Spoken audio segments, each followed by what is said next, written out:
Have you ever felt like a place was watching you? Let us know in the comments and hit like if the dark makes you curious. This story is generated and narrated by AI. If you notice any glitches in the voice, feel free to leave a comment. Your feedback helps improve future videos. I've worked the Paris Metro maintenance shifts for nearly 15 years. The graveyard hours, the silence, the solitude, they don't bother me anymore. If anything, they became a comfort. But I need you to understand something before I begin. Something they never tell you when you sign on to work beneath a city that old. Not all tunnels are made by men. Line 7 is my usual route, especially the stretch past Place Monge. That part of the system was built in the early 20th century, but the foundations run deeper than most know. There are sections where even the engineers don't like to linger. Not because of collapse risks or rats, but because of what they hear. A few years back, a junior tech named Hugo told me he heard a woman crying on the radio during a check near the old La Sante maintenance spur. He said it sounded like it was coming from inside the wall. I laughed it off, of course. But Hugo quit 3 days later, didn't pick up his final paycheck. I should have started listening then. You see, that area, between Les Gobelins and Saint-Cyr-d'Aubenton, has a strange quirk on the old schematics. A small junction marked R23. No door, no platform, just a designation, like a placeholder. It's been walled off since before I joined. Still, whenever I pass that point, I feel it.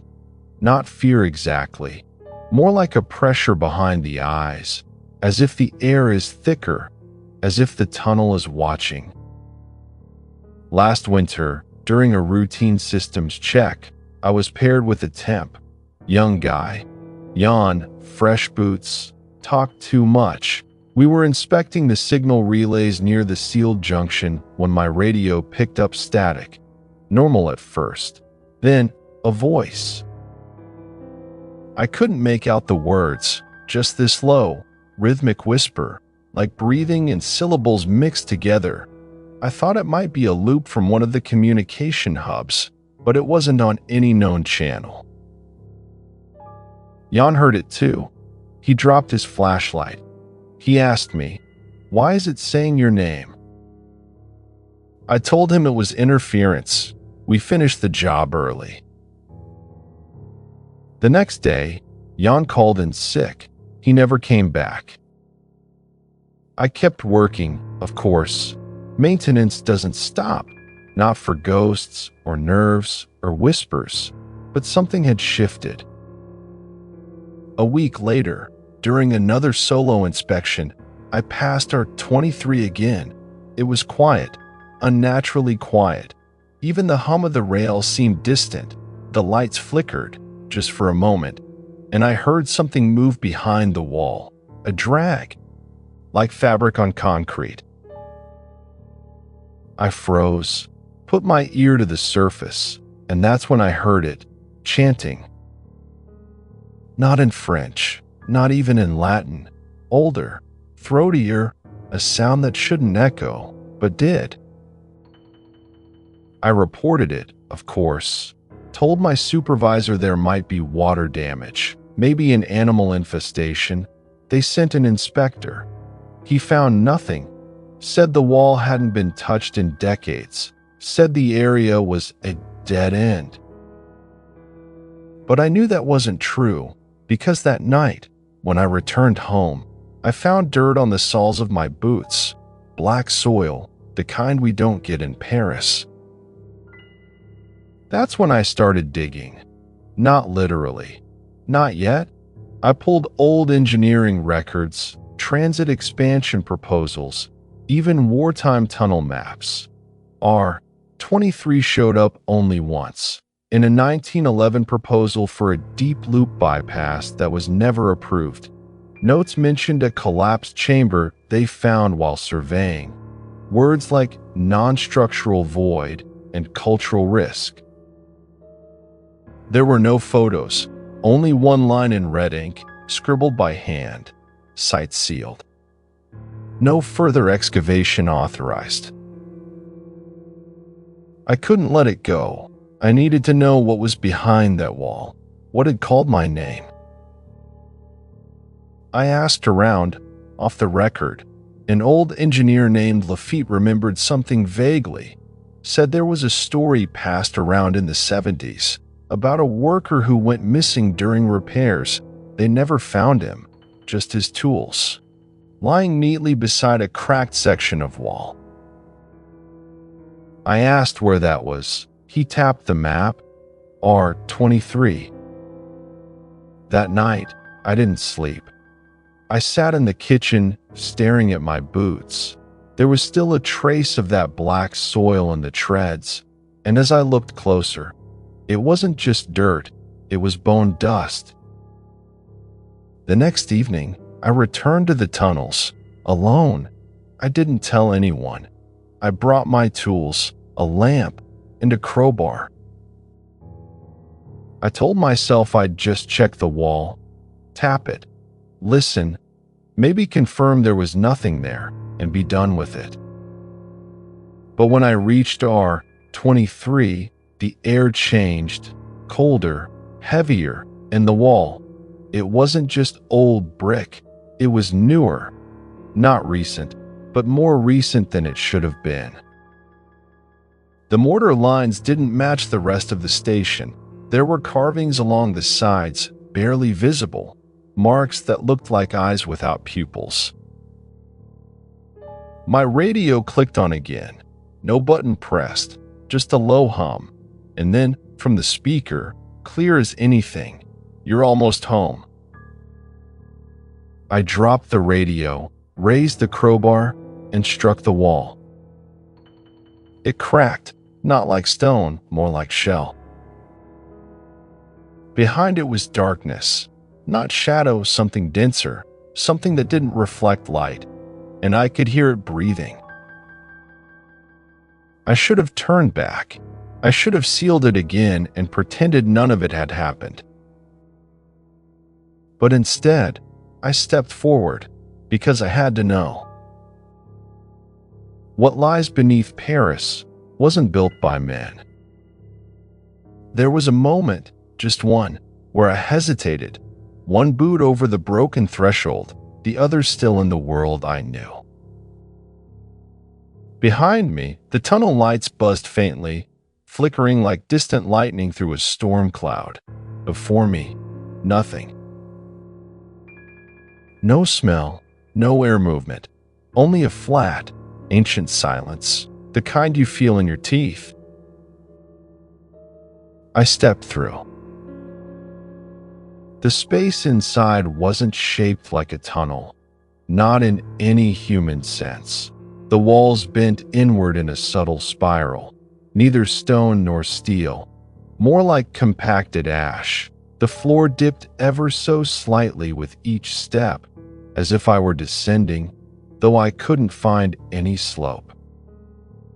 I walked slowly. Each footfall stirred up dust that shimmered oddly in my lamp's beam, like motes of iron powder in a magnetic field. The further I went, the harder it became to breathe, not from lack of air, but because the silence was too loud. Every sound I made, the crunch of my boots, the creak of fabric, even the soft exhale of breath, came back to me distorted, warped like voices underwater. After maybe 10 minutes or an hour, I couldn't tell, I reached a set of stairs, narrow, carved from the same strange black material. They spiraled downward, unnaturally smooth. I pointed my light down. The beam didn't reach the bottom. I don't know why I kept going. I wasn't under any trance or spell. No ghost pushed me forward. I chose to descend. Every few steps, I'd hear something just out of range. Not words, more like memories trying to become words, a woman humming, the screech of brakes, my own name, spoken the way my mother used to say it when she was angry. Then I began to smell something, burnt oil and rotted leaves. And beneath that, an older scent, something dry and bitter, like old parchment soaked in blood. After what felt like a second lifetime, the staircase ended. The chamber below was massive, cathedral-sized. No lights, but I could see, that should have frightened me more than it did, the fact that I could see without light. In the center stood a stone platform, raised just high enough to look like an altar. The floor around it was covered in concentric circles made from bones, human bones, hundreds, thousands, arranged perfectly with symbols scratched between the gaps. And in the center of the altar, a mirror, not glass, polished obsidian.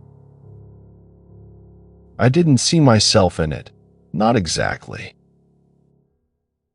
What I saw was me, but thinner, older, eyes blackened, mouth open too wide, as if I'd been screaming for years. And then it moved, the reflection, it moved before I did, tilted its head, smiled. I dropped the flashlight. The light didn't go out, it was already useless.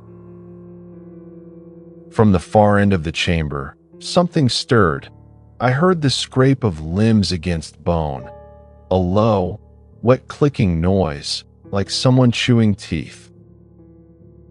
I turned to run, but the staircase was gone. The wall where I'd come from was now seamless, unbroken. Then came the voice, not from behind me, from inside me. We are memory. We are the echo before sound.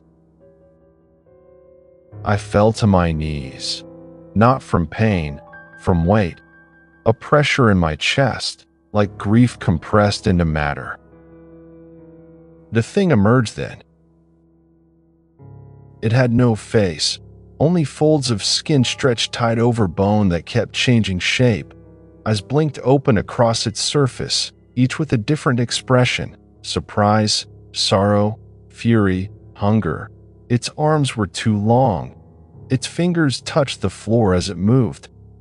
And its mouth, when it opened, was made not of flesh, but of whispers.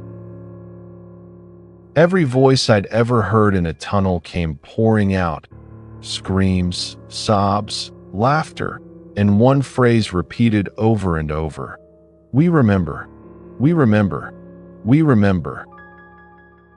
I don't know what I did next, whether I screamed or collapsed or prayed. But somehow I ran. There was no path, no map, only the overwhelming instinct to get out. I pressed against the walls, searching for a seam, and in the darkness, a gap appeared, just wide enough to slide through. I squeezed into it. The air was tighter, like being buried alive, but I pushed, scraped my arms raw. Something followed. I could hear it laughing. No, not laughter, breathing joyfully. The passage was a vertical shaft. I climbed, hand over hand, through mud and root and bone. Finally, I broke through. Back into the tunnel, the real tunnel, the one I knew. I collapsed on the tracks, gasping. Lights flickered overhead. A train rumbled in the distance. I was back. But I didn't feel whole.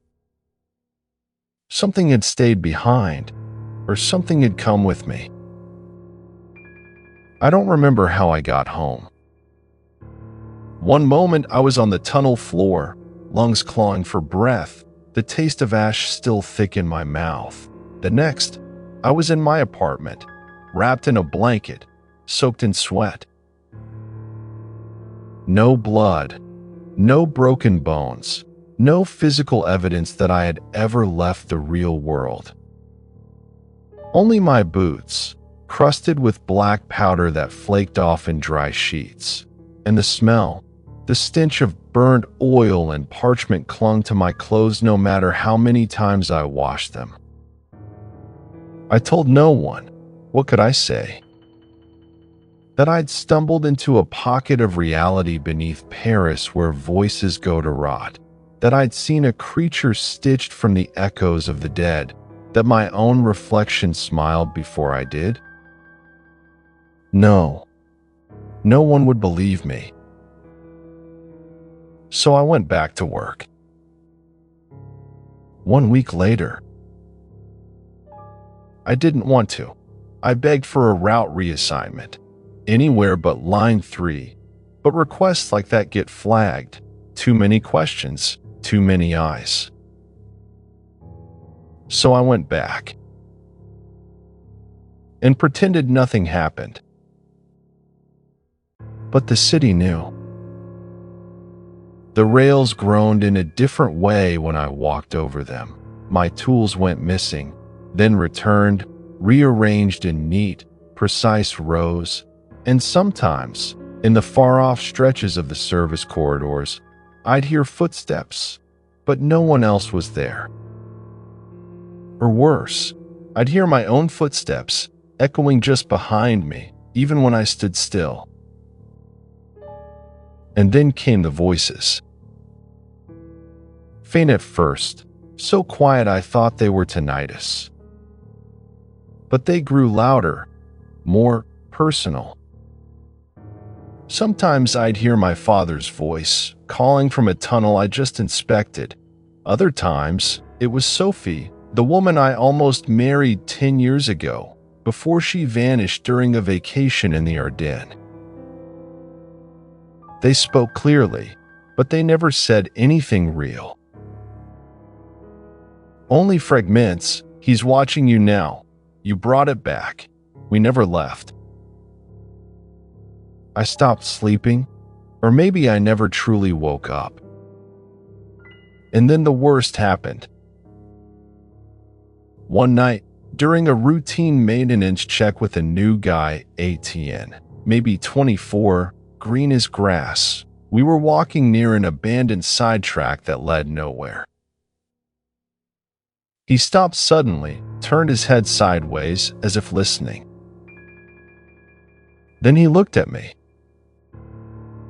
"Do you hear that?" he said.